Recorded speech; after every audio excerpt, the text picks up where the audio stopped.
یہ کہانی دو دوستوں کی کہانی ہے جو اپنے ایک دوست کی شادی پہ مری گئے اور رات ایک ہوٹل میں گزاری جہاں بھیانک واقعہ پیش آیا۔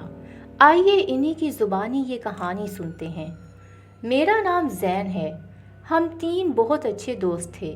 یونیورسٹی کے بعد جس کو جہاں روزگار ملا وہیں سیٹل ہو گیا۔ سعد، زین اور قاسم۔ سعد دبئی ہوتا ہے اور جبکہ میں اور قاسم اسلام آباد ہوتے ہیں۔ اسی وجہ سے اکثر ہماری ملاقات بھی ہو جاتی ہے۔ سعد کی شادی واحد موقع تھا، اس لیے قاسم اور میں نے جانے کا ارادہ کیا۔ ہم سعد کی مہندی والے دن اسلام آباد سے مری کے لیے نکل گئے۔ کوئی 1.5 سے 2 گھنٹے کی ڈرائیو کے بعد ہم سعد کی رہائش گاہ پہنچے۔ اس کے گھر کے ہر طرف بڑے بڑے درخت لگے تھے۔ سعد کے گھر کے علاوہ وہاں 2-3 ہی اور گھر تھے۔ جب ہم پہنچے تو سعد نے ہمارا زبردست استقبال کیا۔ ہم نے سعد کے گھر کے پاس ہی ایک ہوٹل میں روم بک کروایا۔ سعد کے گھر اور ہوٹل تک جانے کا راستہ کافی سنسان تھا۔ بڑے بڑے گھنے گھنے درخت رات میں خوفناک منظر پیش کر رہے تھے۔ جب ہم ہوٹل پہنچے تو وہاں ریسیپشن پہ ایک شخص بیٹھا تھا جس کی آنکھیں سرخ تھیں۔ ایسا لگتا تھا جیسے وہ کافی عرصے سے سویا نہ ہو۔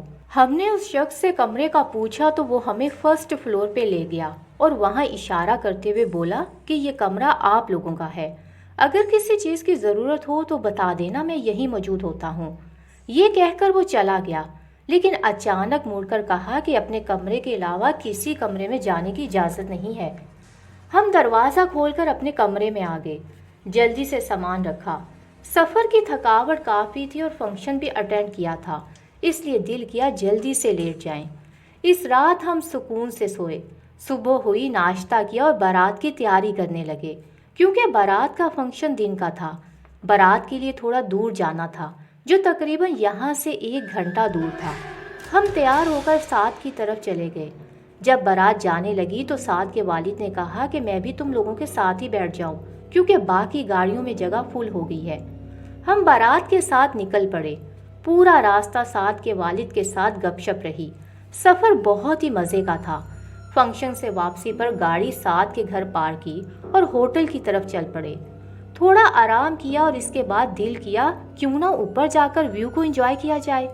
ہم دونوں اوپر چلے گئے اور باتیں کرنے لگے کہ اچانک میری نظر روڈ پر پڑی تو دیکھا کہ سعد کے والد کھڑے ہیں اور ہمیں ہاتھ کے اشارے سے بلا رہے ہیں۔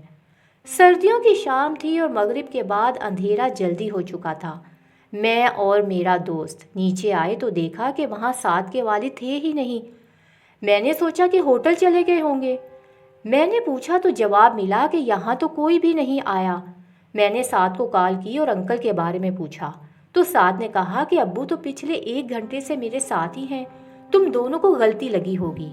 میرے لیے یہ عجیب بات تھی، کیونکہ ان کو اگر صرف میں نے ہی دیکھا ہوتا تو شاید میں سمجھتا کہ یہ میرا وہم ہوگا، لیکن میرا دوست بھی یہی کہہ رہا تھا کہ اس نے بھی انکل کو دیکھا تھا۔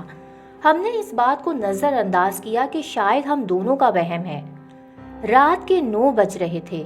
مجھے یاد آیا کہ میں اپنا پاور بینک گاڑی میں ہی چھوڑ آیا ہوں اور موبائل بھی چارج کرنے والا ہے۔ ہم دونوں سعد کے گھر کی طرف چل پڑے۔ راستہ سنسان تھا۔ کچھ دیر چلنے کے بعد ہمیں ایسا لگا کہ جیسے کسی نے ہمارے نام پکارے ہیں۔ یہ آواز کسی لڑکی کی تھی۔ ہم دونوں نے ڈر کے مارے دوڑ لگا دی اور بھاگتے ہوئے سعد کے گھر پہنچے۔ دروازہ نوک کیا تو سعد کے چاچو باہر آئے۔ ہمیں ہامتا ہوا دیکھ کر انہوں نے وجہ پوچھی تو ہم نے بتانا مناسب نہ سمجھا اور پانی مانگا اور پینے کے بعد گاڑی سے پاور بینک لیا اور واپس ہوٹل آ گئے۔ جب کمرے کا دروازہ کھولا تو سعد کے ابو خاموشی سے وہاں بیٹھے تھے۔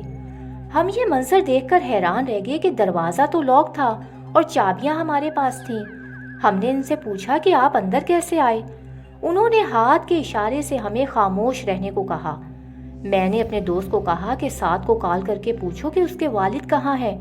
اس نے فوراً سعد کو کال کی تو سعد نے کہا کہ ابو تو چاچو کے ساتھ ہیں اور میرے سامنے ہی بیٹھے ہیں۔ سعد کا اتنا بتانا تھا کہ کمرے کا دروازہ زور سے بند ہوا۔ ہم وہاں سے چیخیں مارتے ہوئے نیچے آئے۔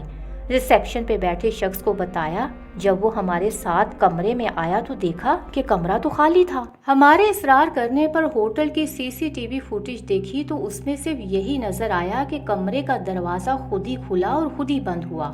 کمرے سے باہر جاتے ہوئے کوئی نظر نہ آیا۔ رات کافی ہو چکی تھی۔ بڑی مشکل سے ہمت کی اور کمرے میں سونے گئے۔ تقریباً آدھی رات کا وقت تھا کہ ہمارا بیڈ زور زور سے ہلنے لگا۔ جب آنکھ کھلی تو ساتھ کے والد کھڑے تھے جو ہماری طرف بھیانک نظروں سے دیکھ رہے تھے اور ہمارا نام بھی پکار رہے تھے۔ ہم نے فوراً گاڑی کی کیز اور موبائل اٹھائے اور بھاگتے ہوئے نیچے آ گئے۔ وہاں پر کوئی بھی موجود نہ تھا۔ ہم بھاگتے ہوئے گاڑی تک پہنچے اور گاڑی سٹارٹ کر دی۔ واپس اسلام آباد کے لیے نکل گئے۔ جب تک ہم گھنے درختوں سے نہ نکلے مسلسل ہمارا نام پکارنے کی آوازیں آتی رہیں۔ اسلام آباد پہنچنے کے بعد ہم نے سعد کو سارا واقعہ سنایا، لیکن وہ یقین کرنے کو تیار ہی نہ تھا۔ اس سے یقین تب آیا جب کچھ اور لوگوں کے ساتھ بھی اس طرح کے واقعات پیش آئے۔ کہتے ہیں کہ گھنے درختوں کا وہ راستہ کافی خوفناک ہے۔ وہاں کسی چڑیل کا بسیرا ہے جو کسی کا بھی روپ دھار لیتی ہے اور پھر لوگوں کو پریشان کرتی ہے۔